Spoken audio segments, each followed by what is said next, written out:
One of the judges actually said, I have come to believe that since a case like this has never been brought in the history of the country, not only New York, that you have only brought this case because the person was running for president, which would put you afoul of not only multiple regulations regarding the law, but would also run you afoul of electioneering interference.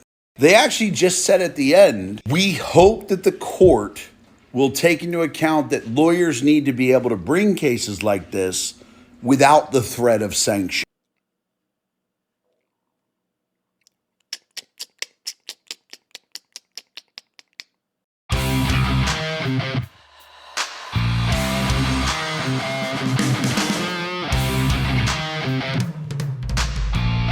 What's going on, everybody? Welcome to the channel. I am Ty Smith. You're watching my channel, Modern Renaissance Man.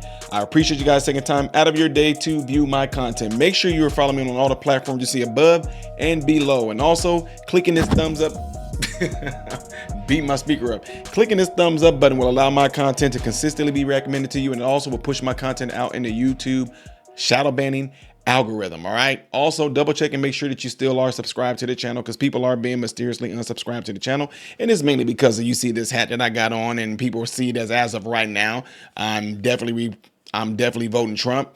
So YouTube don't like that because they expect me to stay in my place and be on a mental plantation, but I'm not a victim.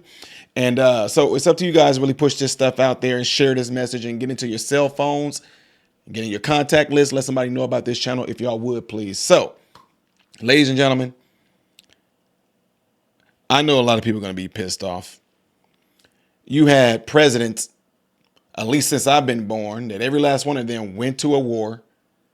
A lot of things they did involved war crimes, and none of them are going to get charged, right? Which a lot of y'all don't even understand that what President Trump even did and what he said with the Supreme Court with them having immunity. Otherwise, those other ones will be arrested, but they don't want y'all to know that. That's for another video. We won't go into that. All these other presidents went into wars since my lifetime. Weapons of mass destruction, nothing was found.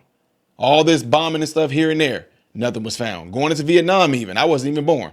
But the point is, all of them did these different war crimes. None of them are being charged.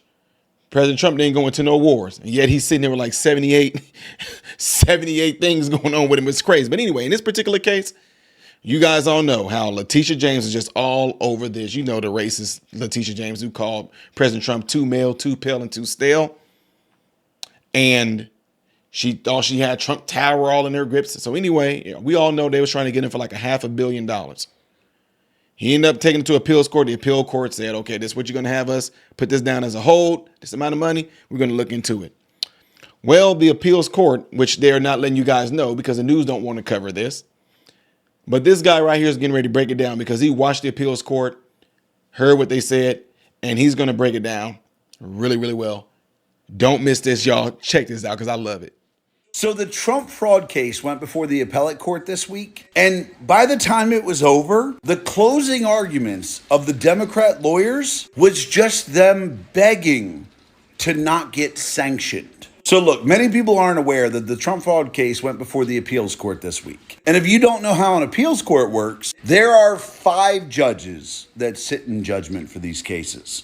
And they basically let the prosecution and the defense both lay out their cases. And their job is to consider whether or not the case was worth hearing in the first place. And it went so badly for the Democrat lawyers that by the end of it, their closing arguments was just them begging to not get sanctioned. So they argued a ton of different things throughout this case. But the biggest thing was the judges kept interrupting them. They kept saying, hold on. Can you find me one other time in history where the person who took the loan was able to call the bank that they took the loan from, and then that bank showed up and said, we weren't defrauded? And the lawyers spent like 2 hours trying to find one little instance where it happened. But then the judges said, okay, let's try something else. They said, hey, have you ever prosecuted someone for lying about the value of a property when it resulted in the entire loan being paid back with interest. And again, they gave them like 2 hours to try to explain their case, and they still couldn't produce a single case where that had happened. And then the judges said, hey, you know what? We'll give you another shot. They said, have you ever seen an attorney general prosecute a case where there was no damage to the public? There was no damage to the person you said was defrauded, and there was no actual malice committed by the person who took the loan. And then they took another like 6 hours on that one. And by the end of it, the judges were like, so you don't have any instance of that happening. And then by the time they were done, the judges were like, I don't even know if this is a case that should have been brought. And they said, look, y'all might need to be sanctioned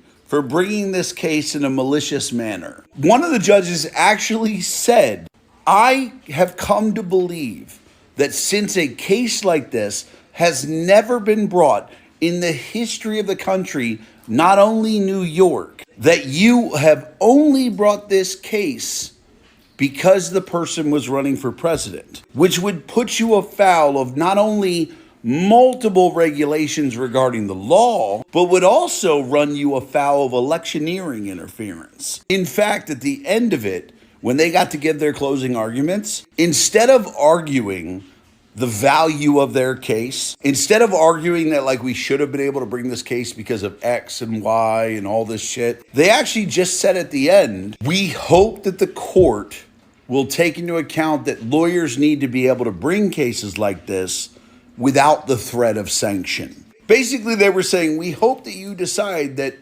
we're not going to get in trouble for bringing this bullshit case. That was what happened at the appellate court. So Trump, being found guilty of fraud and having to pay 500 some odd million fucking dollars, and the whole left celebrating about that, he's going to get all that money back because the appellate court was like, this is a bullshit case. The people he took the loan from literally came to court on his behalf and said, hey, we weren't defrauded. We knew he overvalued Mar-a-Lago. We took that into our calculations. And even if we had taken that into our calculations, and the value of Mar-a-Lago was part of 0.14. Like the president of Deutsche Bank said, you know why we gave him the loan? It had nothing to do with the value of Mar-a-Lago. It had to do with we given him 21 other loans. And he has paid back all 21 with interest. We were giving him the loan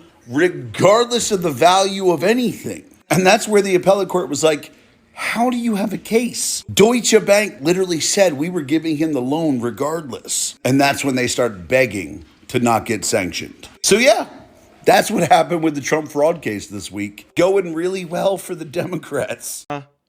Huh? Say what now? What's going on? They don't want to be sanctioned? I wonder why that is. Let them be sanctioned. And please include Leticia James on this too, since she was the main one heading up, because you know why? She's trying to do something interesting now that I hope gets completely derailed. Yes, ladies and gentlemen, I don't know if y'all know this, but word on the street is Leticia James is muling the run for the mayor. Yeah. Trump prosecutor Leticia James is reportedly muling a run for mayor, is what this says right here. Even though her Trump fraud verdict could soon be thrown out, if the attorney does declare, the spotlight will swivel to her landmark victory over the 45th president. Yeah. So we all know what's going on here. So that's probably one of the reasons why she wanted to try to get on top of this and go after Trump, because she already had it in her plan that she was going to try to run for mayor. Plain and simple. Anyway, guys, my whole focus on is that didn't that guy just completely break that down to where it can like not be even broken down even more. I'm not even going to attempt to even get into it because he absolutely brilliantly broke that down. Let me know what y'all think by putting in the comments below after this video. All right. And don't forget, the next video that I will be doing, most likely in chronological order, will be up here. Things that I do as a variety will be down here. I am Ty Smith, Model Renaissance Man, and I hope and pray that every last one of you have food, shelter, and clothing. And most of all, I pray every last one of you guys are in great health, mentally, physically, emotionally, spiritually. God bless you all through Jesus.